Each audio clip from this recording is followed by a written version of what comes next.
So, for my project, I did a duck floating on the ocean, but I did a rubber ducky, and I had to simulate the buoyancy and forces to get it to move along the ocean. So now we'll see some attempts at that. I started by having problems with the buoyancy, so he kind of slipped through. Then I worked on the forces. As you can see here, he doesn't have enough forward force, so he kind of laps towards the back of the tank that I made. He doesn't have enough force there either. He's coming along here a little bit better. Still not enough. Oh, definitely too much and then not enough. So here I realized that he needs a constant force and not just an initial force.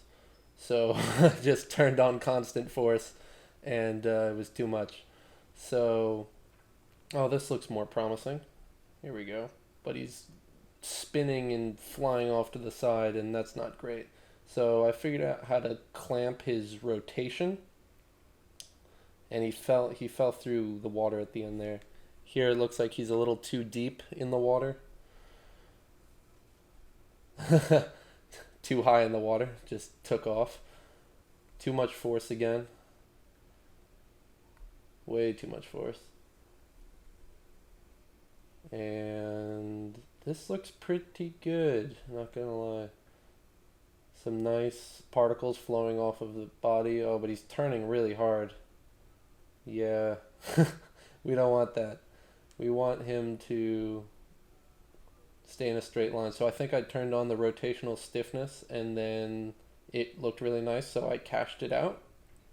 And I got this simulation of the duck over the water. So next, I simulated the water off of the duck. So this is like a better, higher fidelity water simulation. Oh, here it's not tracking the duck, so I've got to do that. But it's like a higher fidelity water simulation that's based off of the duck so that it's running less simulations at the same time and you get a nicer result.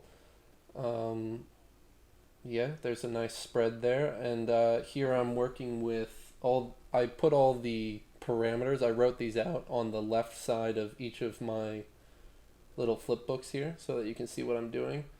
This is the whitewater simulation that I did. This is a little separate. It's simulating on the surface of the water using the acceleration of the particles to emit and figure out where it should be emitting. So I'm playing with here on the left. You might be able to see foam, spray, bubbles, different. And now this is just a test render for the water refractions and the foam. The foam isn't quite right here, but I'm going to fix it in a second. I have another scene that I made with water and windmills, this one, and I thought that the water looked better in that one, so I'm going to try and get closer to that. But yeah, this is what I'm kind of going for the look. Maybe bring out the colors a little more so I get a better contrast with the yellows of the duck and the blues of the water.